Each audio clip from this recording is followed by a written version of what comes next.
Okay, welcome everybody. This is the first of the Unit 4 lectures on the Civil War. I'm going to break that into three sections. The causes of the war, or the events leading up to the war, or the path to war. That's what this lecture is about, and I'll probably break it into at least two lectures. Then there is the Civil War itself, and then Reconstruction afterwards. Background of this opening slide is a photo of the actual flag that flew over Fort Sumter, where the war started in South Carolina, with all the stars of each of the states, both Union and the ones that eventually seceded.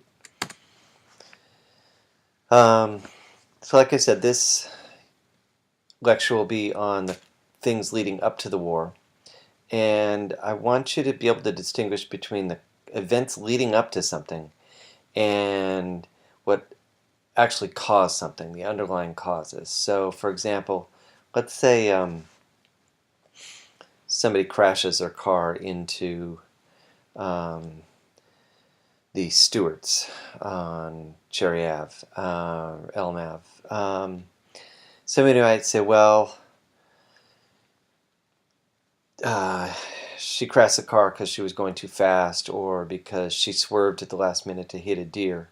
But if you knew the whole story, you might notice that, or you might know that, say, the person had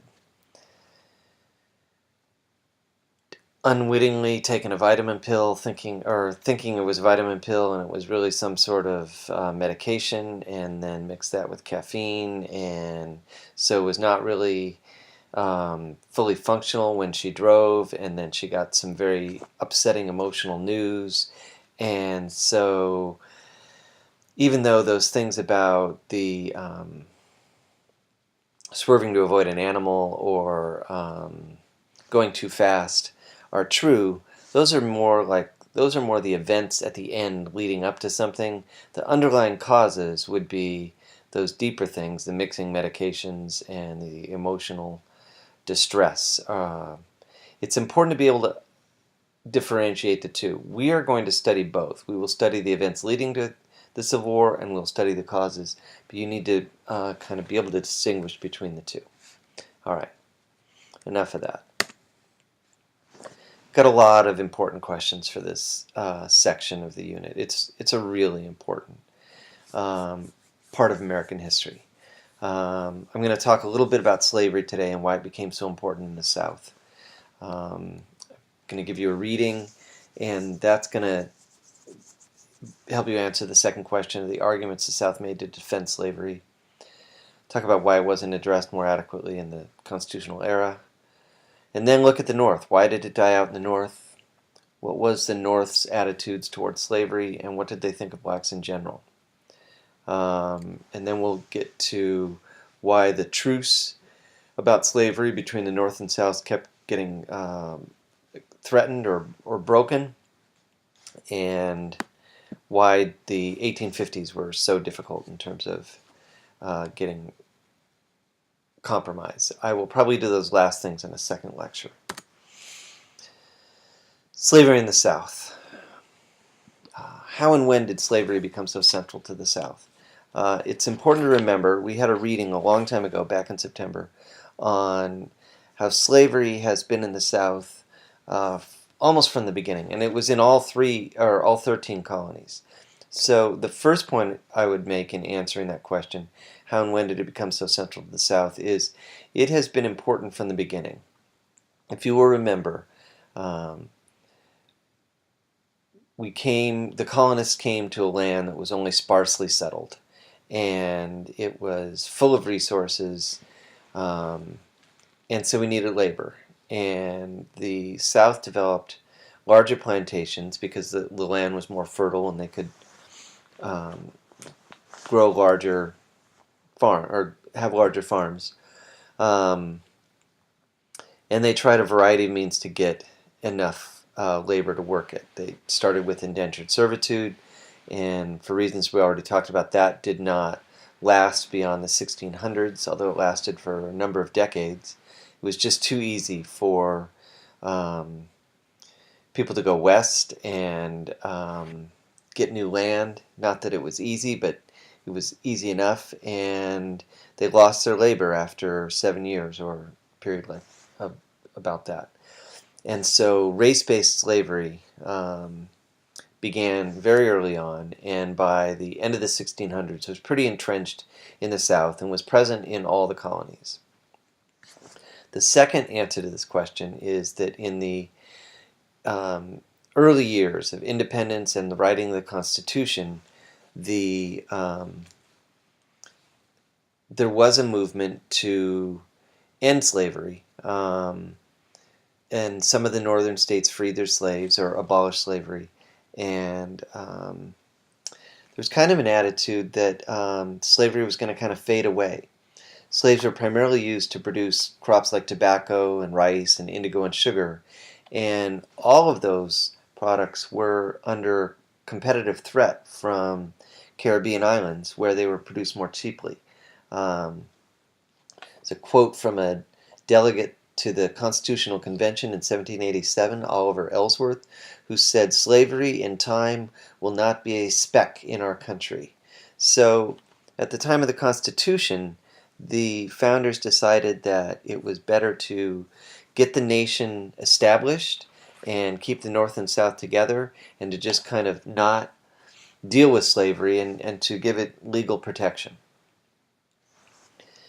Two things really changed that. One is the early industrialization in England in the late 1700s, and then in the northeast of America in the early 1800s, which created more demand for the raw material of cotton, because the cotton textile industry was really the first major mass production industry. And the second, of course, was the 1793 invention of the cotton gin. It changed everything. In one day, a slave or other person could clean about a pound of cotton. With the cotton gin, they could clean up to 50 pounds. And so it removed the main bottleneck to using cotton, and led to a huge increase in production. Note that it didn't actually reduce labor, it just shifted it from the cleaning of cotton, from the fiber from the seed, to actually working the fields and growing it. Here's a good chart. You see in 1790, around the time that the Constitution was established, about 4,000 bales of cotton were produced in the South. That is, a tiny speck in terms of what their agricultural production was, and there were about 900,000 slaves. By 1820, that cotton figure has gone up by about 10 times, 20 times. 40,000 bales would be a tenfold increase. This is, in 30 years, it's gone up times 20. That's a huge increase. And slavery is almost doubled. By 1840, production has just boomed even more. And you can see that's the area we were expanding into Alabama and Louisiana and even Texas. And you just see the cotton production goes up by, what is that number? That is times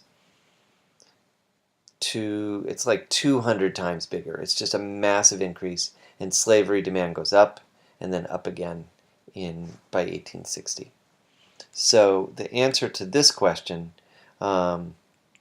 is that slavery becomes central to the South in the 1800s, after the invention of the cotton gin, when cotton production just goes through the roof.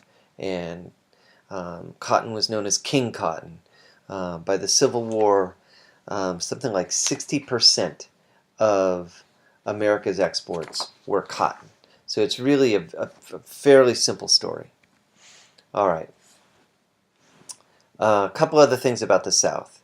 If you look at this slide, just take a moment and note the differences between the Old South of Virginia, North Carolina, South Carolina, and Georgia, and the newer southern states. The Short fiber cotton, the important kind of cotton that Eli Whitney made us able to grow, um, was really in these deep south states of Louisiana, Mississippi, Alabama, and Georgia. The upper south, Tennessee, Kentucky, Virginia, North Carolina, don't really have that much cotton production, and that is going to show up in the slave numbers as well. So this is a pretty important slide. This one's even more important. Take a moment to look at these and note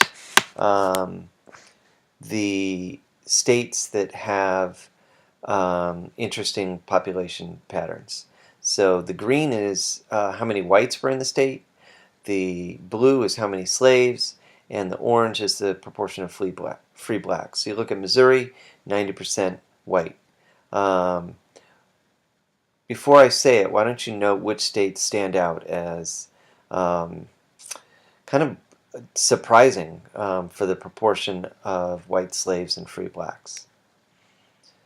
So I would pick out Mississippi, South Carolina, probably the two that are the most surprising.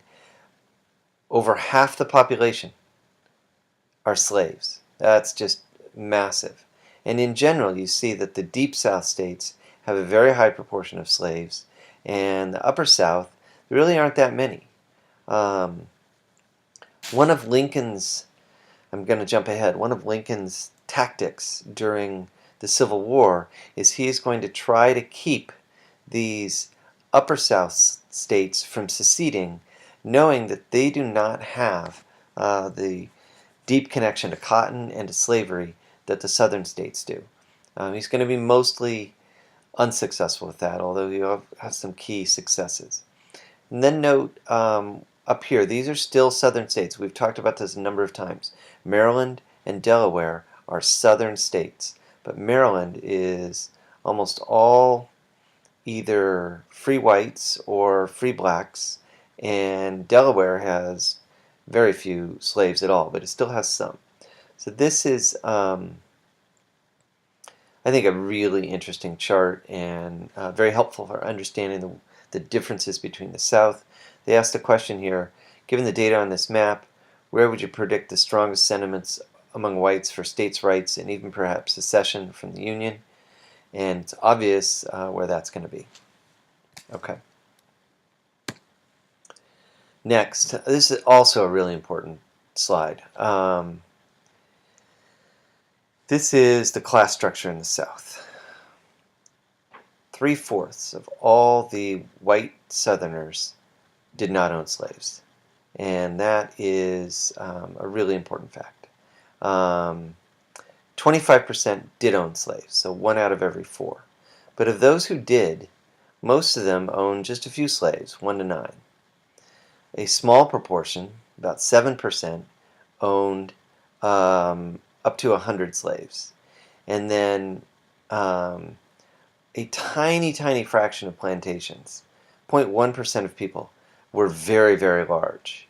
But the strange thing is those large plantations were massive and actually controlled a lot of land and held most of the wealth and most of the power in the South.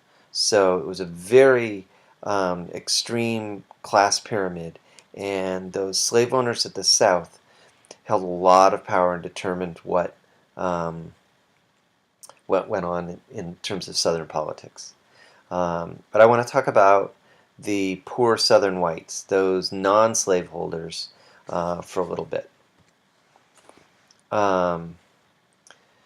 It's a painting called North Carolina Immigrants, Poor White Folks. How did slavery affect Southern whites who owned no slaves? So the answer to that, if you think about it, what are slaves going to do to wages? If you are a rich person in the South and you can afford to hire people, would you rather hire a poor white worker or buy a slave? You're probably more likely to buy a slave. So what that is going to do is it is going to lower wages. Southern whites are going to get paid less for their work because there are slaves around who can be forced to do the job. So the answer to that first question is really important, is that economically, Southern whites were hurt by slavery. They would have been better off not having slavery because slaves provided wage competition to them. Ironically, though, Southern white slave owners adamantly supported slavery. They were super extreme in their hatred of blacks and in their support for not allowing slavery to end. That's best explained as more of a psychological thing, where it made poor Southern whites feel better about themselves that they were able to look down on and be superior to black slaves. So that is probably the reason for that. Let's cut I'm at almost 16 minutes. Let's cut the slideshow here, and we will continue this with a second show. Thanks, guys.